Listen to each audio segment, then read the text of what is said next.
Halo teman-teman, perkenalkan nama saya Intania Ristia Patabang, mahasiswa STIK Stella Maris Makassar. Di video kali ini kita akan sama-sama belajar mengenal lebih jauh lagi tentang gizi buruk.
Namun, berat badan berlebih bukan berarti kebutuhan vitamin dan mineral terpenuhi.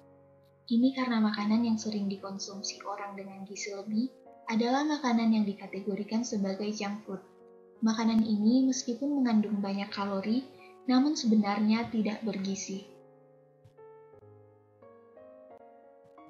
Selanjutnya, beberapa kondisi yang dapat menjadi penyebab dan faktor risiko gizi buruk.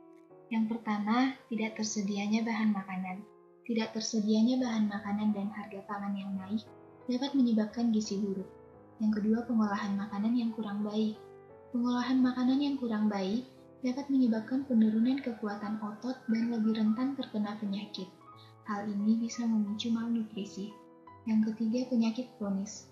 Beberapa kondisi medis jangka panjang seperti kanker dan penyakit hati dapat menyebabkan penurunan nafsu makan, sakit, muntah, atau perubahan kebiasaan khusus yang disebut sebagai diare. Yang keempat, gangguan mental. Gangguan mental seperti depresi atau skizofrenia dapat mempengaruhi mood dan keinginan makan. Yang kelima, masalah pencernaan dan penyerapan nutrisi. Kondisi yang mengganggu kemampuan untuk mencerna makanan atau menyerap nutrisi, seperti penyakit Crohn atau kolitis ulceratif dapat menyebabkan gizi buruk. Yang keenam, demensia. Demensia dapat menyebabkan penderita mengabaikan kesehatan dan lupa makan. Dan yang ketujuh, penyakit gangguan makan. Penyakit gangguan makan seperti anoreksia juga dapat menyebabkan gizi buruk. Selain penyebab-penyebab di atas, malnutrisi juga bisa terjadi ketika tubuh membutuhkan energi yang lebih banyak dari biasanya. Contohnya adalah saat pasca operasi atau cedera serius seperti luka bakar yang cukup luas atau ketika tubuh mengalami gerakan involuntar seperti tremor.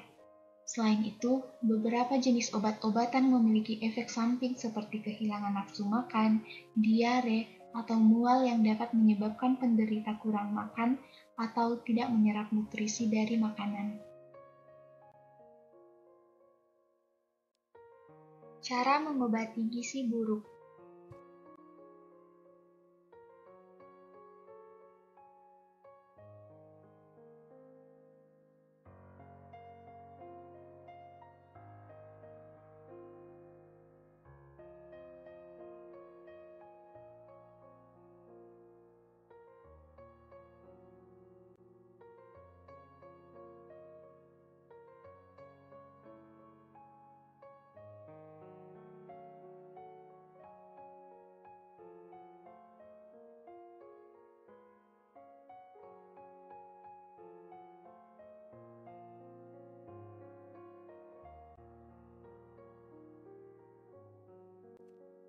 Pengobatan gizi buruk tergantung pada kondisi kesehatan seseorang dan tingkat keparahan gizi buruk. Dokter akan menyarankan perubahan pola makan berupa konsumsi makanan yang kaya akan kalori dan protein, makan cemilan di antara waktu malam, dan minuman tinggi kalori. Jika pola makan yang disarankan tidak membantu, dokter akan menyarankan untuk mengonsumsi nutrisi tambahan dalam bentuk minuman atau suplemen. Selain itu, pengobatan lain yang akan dilakukan meliputi yang pertama, screening dan pemantauan terus-menerus. Yang kedua, mengobati gejala spesifik seperti mual. Yang ketiga, mengatasi infeksi yang mungkin terjadi. Yang keempat, memeriksa kemungkinan masalah menelan atau penyakit gigi dan mulut. Dan yang kelima, menyarankan alternatif peralatan makan. Pada gizi buruk yang berat, pasien mungkin perlu dirawat inap, menggunakan selang makan, dan mendapatkan bahan makanan melalui selang infus. Ternyata gizi buruk juga dapat mengakibatkan komplikasi. Komplikasi gizi buruk dapat melibatkan semua sistem di dalam tubuh. Komplikasinya antara lain, pertama lebih rentan mengalami penyakit infeksi, kedua penurunan massa otot dapat menyebabkan pasien tidak aktif bergerak dan memicu pressure ulcer dan pembentukan gumpalan darah, ketiga gagal jantung, keempat gangguan ginjal, kelima depresi, apatis, gangguan interaksi sosial, keenam gangguan kesuburan atau infertilitas, yang ketujuh hipotermia, kedelapan gangguan pertumbuhan dan stunting, dan yang kesembilan yaitu meningkatkan risiko osteoporosis. Nah, kita semua pasti pernah mendengar kalimat lebih baik mencegah daripada mengobati. Cara terbaik untuk mencegah gizi buruk adalah dengan diet yang sehat dan seimbang, serta makan makanan yang bergizi dan bervariasi, termasuk sayur dan buah, roti, nasi, kentang atau yang mengandung tepung, susu dan produk mengandung susu, daging, ikan, telur, kacang-kacangan, dan sumber protein.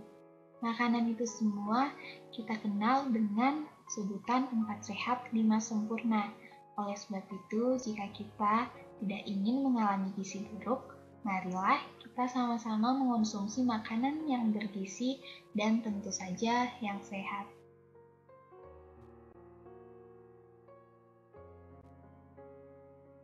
Terima kasih kepada teman-teman yang sudah menyaksikan video ini. Semoga video ini bermanfaat bagi teman-teman dan dapat menambah pengetahuan teman-teman tentang gizi buruk. Jangan lupa selalu menerapkan hidup sehat ya. Sampai jumpa.